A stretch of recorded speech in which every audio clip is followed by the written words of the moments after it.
We've won 5-0. Great thumping home win against Dunmow, joined by Geoff, by Korahn, who made his debut, and by Sham. Geoff, we'll start off with you. A good way of burying the disappointing result on Tuesday. Yeah, to be honest, I was still livid by that result because I didn't see how they could beat us or why they should have beaten us, really. And we sort of got suckered into that bit of naivety, which has happened sort of a couple of seasons ago. And I just didn't want us to revert back to that. So we just had to make a sort of a statement win today at home, because obviously we've got another home game next week, and you just want to win your home games, or at least build a foundation off it, and then pick up what you can away from home. So slightly changed team. Some in four, some changes in four, some we just rotated a little bit. Again, I think with this league, because everyone sort of knows each other, the intel's a little bit better, so we kind of knew how they set up. So again, we had an idea in terms of how to set up against a free. We played against a free before, which was a good reason to get Jake in, even though he had a good sort of 20 minutes last game. And then we just wanted to start fast. And I often say when we do score the first goal at home, we generally win most games. And yeah, I didn't really see a stage of the game where they were on top. Maybe the start of the second half where they changed a little bit to a flat four. But other than that, I think, yeah, we just did what we had to do. And it was good that the subs obviously coming on make the difference. And that's what we need from this season.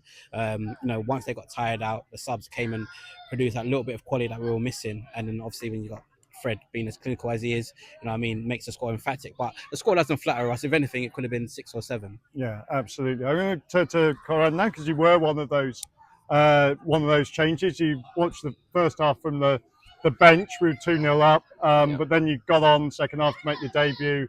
Got involved in the goals as well. First of all, what did it look like from the watching on the sidelines? It was looking good. Dunmow, their team, they didn't look like they had anything really going forward. They didn't have much of the ball, to be honest. No, sure. So they didn't have a chance. We were saying, like, are they good or not? We don't know because we've got the ball most of the time. And then we got a couple of goals. Probably could have got one or two more. But the threat was, we were always the team like threatening. So it looked good. Which made it a bit easier for me coming on, just because I was a bit nervous. Took a shot first touch, didn't you? You did. Yeah. He just got a touch to it. That would have been a nice way to settle the nerves, but I did get an assist. Yeah. But someone put a great ball through to me, and I just took a bad first touch. So I probably should have scored then, or at least done something better. So it wasn't the best start, but I got an assist and calmed the nerves a little. Yeah. Okay. And you enjoyed it out there? Absolutely. Yeah. Really good atmosphere. Brilliant. Yeah. Sham, turn to you. There wasn't.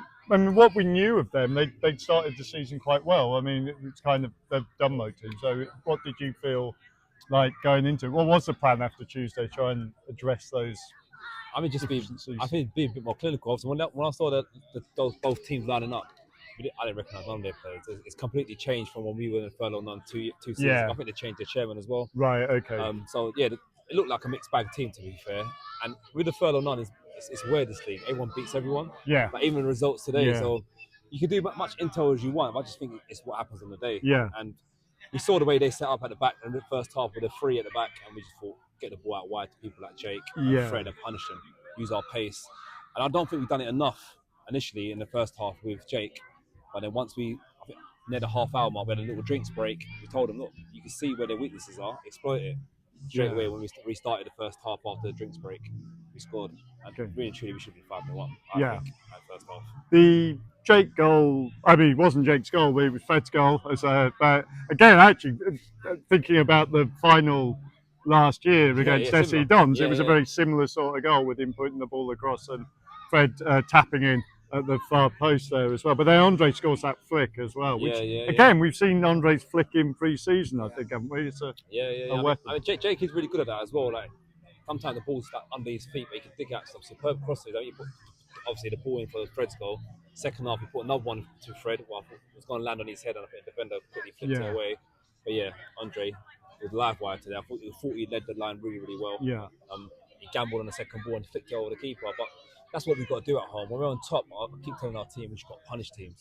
Take the game out of sight. Because even their manager, I think it was around the 35th minute, 40th minute, he was looking to make 3 subs. But you could tell at 2-0, they're still in the game. You score third, the game done. And obviously, when we went 2-0 up at half time, they probably think they're still in the game. And that's why they probably come out second half a bit stronger than the first 15. But we ride the wave, and obviously could be anything after that, 5, 6, 7-0. Word for Briggsy, almost made the entire match, and then you subbed him with about a minute to go. He was going to be fair. Yeah, we're planning to do it earlier as well, because again, we just wanted to manage the game. The third one made it quite easier, because what we'll do, we're potentially even going to go to a back three and just kind of play out for our fullbacks and wingbacks, because that's going to be our theme a lot of the time this season, where we've got such assets like Bailey coming back today, outstanding again. Yes, You know, he's finding his form, you know, after a long injury. We've got a lot of quality. Do you know what I mean? Felix was unlucky to miss out today. So with the depth that we've got, as I said, as it currently stands, you know, we've got a lot of options to choose from. We could even sort of change the game plan depending on the personnel as well. So we just want to get everyone fit to a certain level. You know, we've got league games that we're flying through, cup games as well, which will rotate slightly so everyone can sort of get some minutes up, because any given week, you know, the availability, it can change. You know, if you've got 2 or 3 in your position, you know, just by someone being away, a couple injuries, suspensions, you're in. Do you know what I mean? And we've signed all the players that we signed, we believe can come in and, you know, add a bit of quality to the game whenever they're needed. So so it's, as I said, it's a good confidence win. I know after Tuesday, because obviously the doubts do set in. You know, are we going to be sort of pretenders, you know, and this is another, as I said, it's a statement win that we want to sort of take. And then if we can beat Burnham next week at 6 points, and all of a sudden the momentum starts to build, and that's what they need really. This stage of the season, get those points on the board, keep yourself in those playoff positions, and then obviously once the league starts to peter out, you start to realise these are the top 6, these are the mid-table teams, these are the bottom teams, and you just keep yourself in that array. And also those big games when you're playing against teams in and around you, just make sure you don't lose them as well. And you'll start to realise that come towards the end of the season. Okay, 2 quick thoughts to finish on.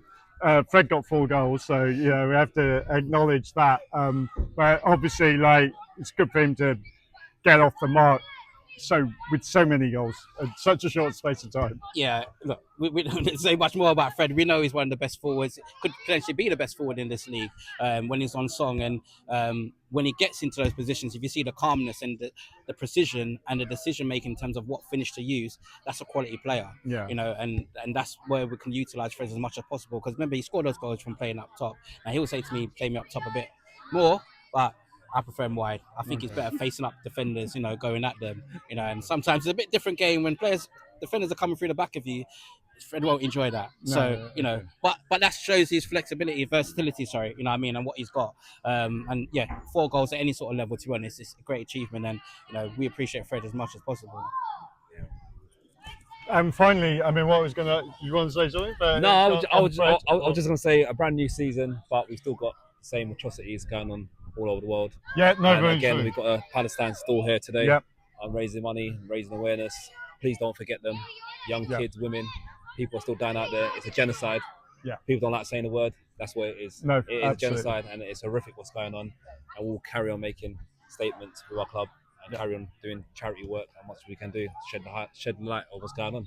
Brilliant. Sorry, what was you going to ask me? I was going to. I can't really follow that. Really, I was going to talk about the clean sheet.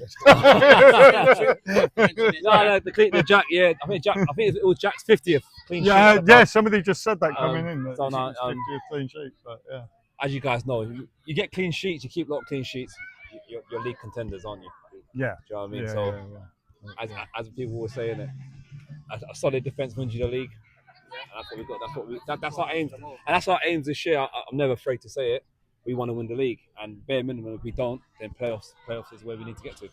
Brilliant. All right. All the players who played today as well, especially Korahn making his debut. And you know, it's credit to the development team. I just want to shout out Tom and John, the work that they're doing. You know, Korahn had a season in the development team. It should have been with us sooner. Obviously, availability, everyone knows what Korahn does outside of Clapton as well. But listen, that's what the process is there. And it's evident for them to see, you know, you play well for development team, you will get your opportunities, you know, and you will play. So again, credit to development team and obviously Korahn making his debut as well, and shows the quality that we've got now. Great. All right. Okay. See you next week. Yes. No worries. Thank you, Cheers. guys.